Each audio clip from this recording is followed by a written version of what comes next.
What if the apps you use every single day were not accidents of convenience, but carefully designed experiences meant to shape your behavior? What if every notification, every scroll, every click was part of a psychological loop engineered to pull you back again and again, without you even noticing? In a world where attention is the most valuable currency, the companies that win are not the ones with the best features, but the ones that build habits. This book, Hooked by Nir Eyal, reveals the hidden blueprint behind habit-forming products and explains how everyday technologies quietly become part of our lives. The book opens with a striking reality. Most of us check our phones within minutes of waking up, and many would rather give up major comforts than lose their devices. These behaviors are not random. Psychologists define habits as actions performed with little or no conscious thought, triggered by specific cues. Modern products are designed to create these automatic behaviors.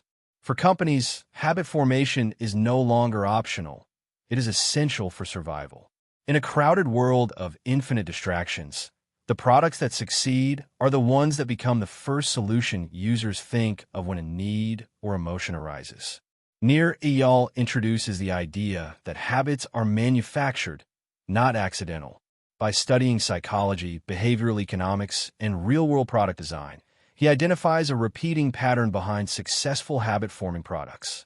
This pattern is called the hook model, a four-step process that leads users from initial engagement to long-term, unprompted usage. The book sets out not only to explain this model, but also to raise ethical questions about how such power should be used.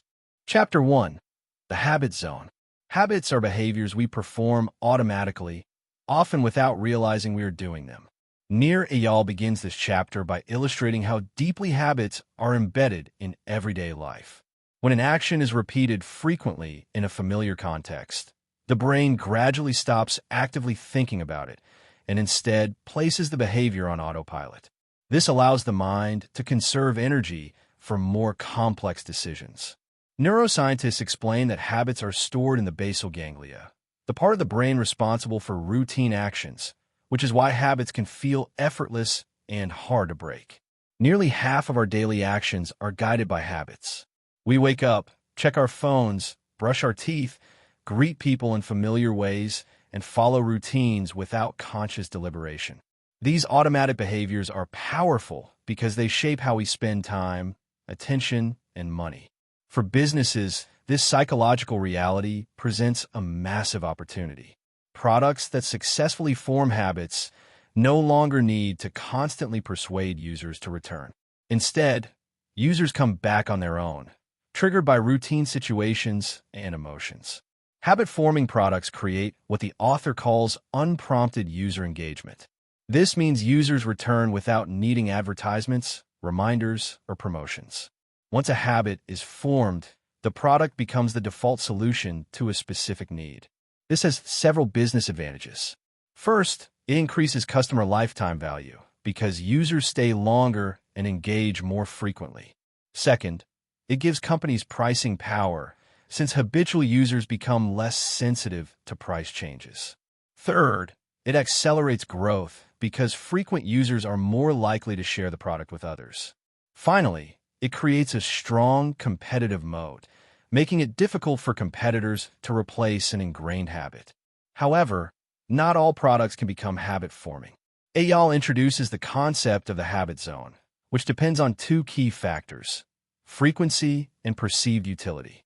Frequency refers to how often a behavior occurs, while perceived utility refers to how valuable the behavior feels compared to alternatives. For a behavior to become a habit, it must occur often enough and provide sufficient value in the user's mind. Some products rely heavily on frequency. Google search, for example, is used many times a day, even though individual searches may not feel dramatically better than competitors. Other products rely more on perceived utility. Amazon may not be used multiple times daily by every user, but when people do shop, it offers such convenience, trust, and selection that it becomes the default choice. When frequency and perceived utility intersect, a behavior enters the habit zone and has the potential to become automatic. The chapter also challenges the popular business idea of vitamins versus painkillers. Vitamins are nice-to-have products that make users feel good, but are not essential. Painkillers solve an immediate and obvious problem. Interestingly, many habit-forming products begin as vitamins. Users do not initially feel dependent on them. But over time, as habits form, these products turn into painkillers. Not using them begins to feel uncomfortable.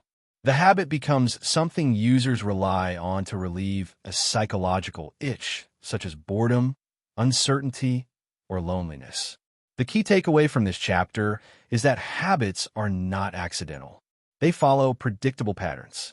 Products that sit inside the habit zone and consistently solve recurring user problems have the greatest chance of becoming part of everyday life. Chapter 2. Trigger. Every habit starts with a trigger. Triggers are cues that prompt a person to take action. Without a trigger, behavior does not begin.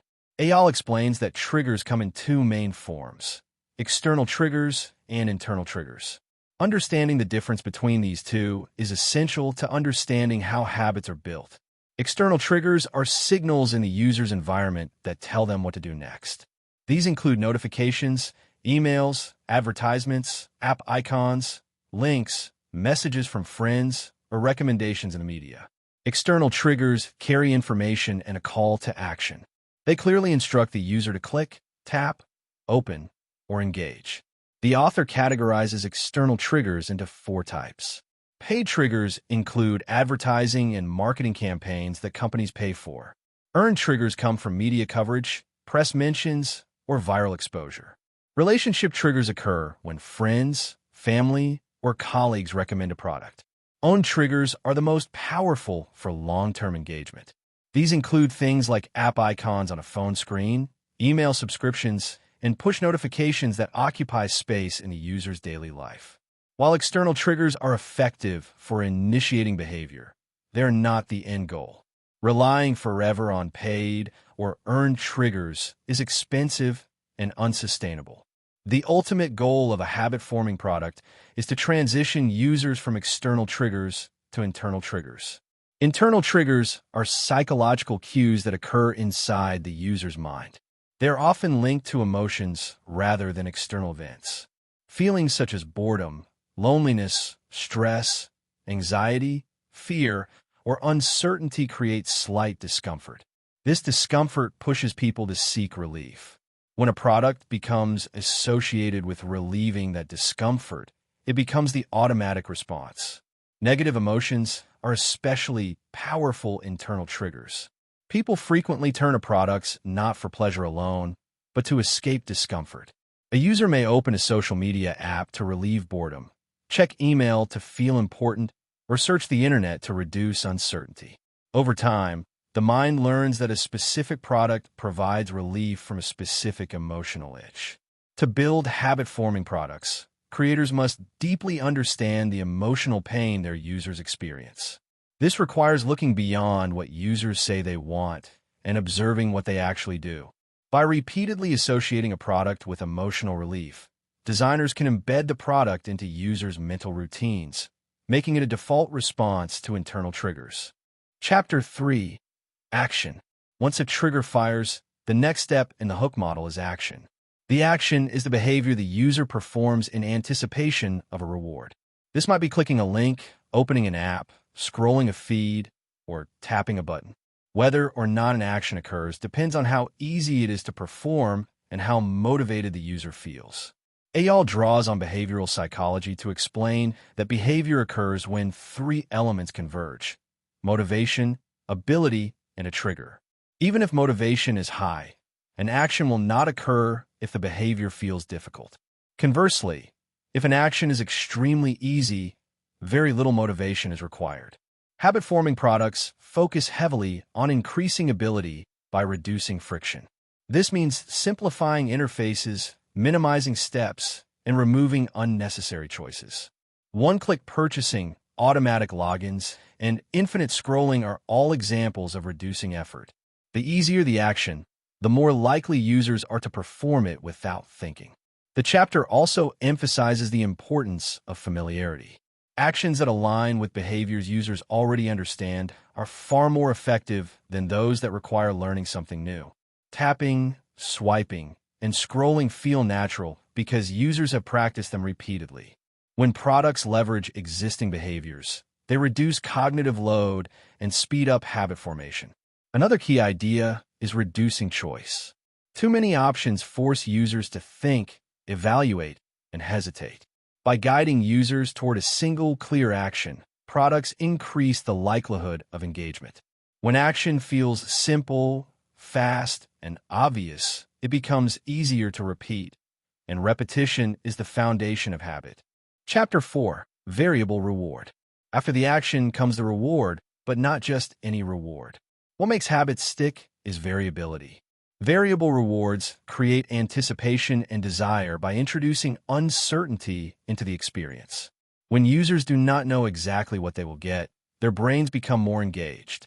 Variable rewards trigger the release of dopamine, a neurotransmitter associated with motivation and craving. Importantly, dopamine spikes not when the reward is received, but when it is anticipated. This anticipation keeps users coming back, hoping for another satisfying outcome. Eyal identifies 3 primary types of variable rewards. Rewards of the tribe come from social validation and connection, such as likes, comments, shares, and messages. These rewards satisfy the human need for belonging and approval. Rewards of the hunt involve searching for information or resources, such as scrolling through news feeds, browsing content, or checking updates. Rewards of the self are tied to personal achievement, mastery, or progress, such as completing tasks, maintaining streaks, or leveling up. The effectiveness of variable rewards lies in their unpredictability. A user might see something exciting, meaningful, or valuable, or they might not. But the possibility of reward is enough to keep them engaged. This uncertainty creates a loop of curiosity and desire. However, variability alone is not enough. The reward must still address the user's original need or pain. If the reward becomes meaningless or disconnected from the trigger, the habit weakens. Successful products carefully balance unpredictability with relevance, ensuring that each reward reinforces the reason the user took action in the first place. Together, these 4 chapters explain the foundation of habit formation. By understanding how habits work, identifying triggers, simplifying actions, and delivering variable rewards, products can move from occasional use to becoming an automatic part of daily life. Chapter 5. Investment. The final step of the hook model is investment, and it is the phase that transforms short-term engagement into long-term commitment. Unlike the previous steps, which focus on what the product gives the user, the investment phase focuses on what the user puts into the product. This could be time, effort, personal data, content, social connections, or even money. The key idea is that the user's investment increases the likelihood of returning in the future. Investment works because of a powerful psychological principle. People value things more when they have put effort into them. When users invest in a product, they're no longer passive consumers. They become participants. Each small contribution deepens their sense of ownership and attachment. Over time, leaving the product begins to feel like abandoning something they helped build. Importantly, investment does not usually happen at the beginning of the user journey. Asking for too much too soon creates friction and resistance. Instead, successful products wait until the user has already received value through triggers, actions, and rewards. Once the user feels satisfied and engaged, they are more willing to invest. Common forms of investment include creating a profile, setting preferences, following others, uploading content, saving items, building collections, or learning how to use advanced features. These actions do more than lock users in emotionally. They also improve the product experience for the next cycle of the hook. Personal data allows better recommendations. Social connections increase the value of future interactions. Content creation gives users a reason to return and check for responses. Investment also strengthens future triggers. As the product learns more about the user, it can send more relevant notifications and cues. The action becomes easier because the interface adapts to the user's habits. The rewards become more satisfying because they are tailored to individual preferences. Each loop through the hook becomes smoother and more compelling. Another critical aspect of investment is stored value. Many products accumulate value over time that cannot easily be transferred elsewhere. Email archives, playlists, photo libraries, social graphs, and digital histories all represent store investments. The more value users store inside a product, the harder it becomes to leave. Switching costs rise, not because of contracts or fees, but because of emotional and cognitive effort. Ultimately, investment is what turns a habit into a durable one. Without it, users may enjoy a product temporarily, but they will drift away. With it, the product becomes embedded in their routines and identities. Chapter 6. What are you going to do with this? This chapter shifts focus from mechanics to responsibility. After explaining how powerful habit-forming design can be, the author confronts the ethical implications of using these techniques. Designing habits is a form of influence, and influence can be used for good or for harm. The author makes a critical distinction between habits and addictions. Habits can be beneficial or neutral, while addictions are inherently harmful and destructive. Creating addictive products that exploit users for profit crosses an ethical line. The question is not whether habit-forming techniques work, but whether they should be used in a given context. To help creators evaluate their intentions, the author introduces the manipulation matrix. This framework asks two key questions. Does the product genuinely improve users' lives? And would the creator personally use the product in the way it is intended? Products that help users and align with the creator's own values fall into ethical territory. Products that benefit the business at the expense of users do not. This chapter encourages deep introspection. Product builders are urged to examine why they want to build a habit-forming product and who ultimately benefits from it. The same psychological tools that keep people scrolling endlessly can also be used to help people exercise, save money, learn skills, or maintain meaningful relationships. Rather than avoiding habit formation altogether, the author argues for conscious and responsible use. Designers should aim to help users do things they already want to do, but struggle to maintain consistently. When habit design aligns with user well-being, it becomes a force for positive change. Chapter 7. Case Study, the Bible App. This chapter demonstrates that the hook model is not limited to entertainment apps or profit-driven technology. The Bible app serves as a powerful example of how habit-forming design can support meaningful and life-enhancing behaviors. The app aligns closely with users' internal triggers, such as the desire for spiritual guidance, comfort, reflection, and connection. These triggers often arise during moments of uncertainty, stress, or introspection. The app positions itself as a source of relief and reassurance. External triggers include daily reminders, reading plans, and notifications that gently prompt users to return. The action required is simple and low effort, opening the app and reading a short passage. This simplicity lowers resistance and encourages consistency. The rewards are variable yet meaningful. Users encounter different verses, reflections, and insights each time they open the app. Social features allow users to share passages, discuss interpretations, and feel part of a community. These elements reinforce both personal and social rewards. Investment occurs as users bookmark verses, highlight passages, track reading streaks, and customize their reading plans. Over time, users build a personal spiritual archive within the app. This stored value strengthens commitment and makes the habit of daily engagement more durable. The case study shows that habit-forming design is ethically neutral. Its impact depends entirely on how it is applied. When used thoughtfully, it can support behaviors that users find deeply meaningful. Chapter 8. Habit Testing and Where to Look for Habit-Forming Opportunities. The final chapter focuses on measurement and application. Not every product that follows the hook model will automatically become habit-forming.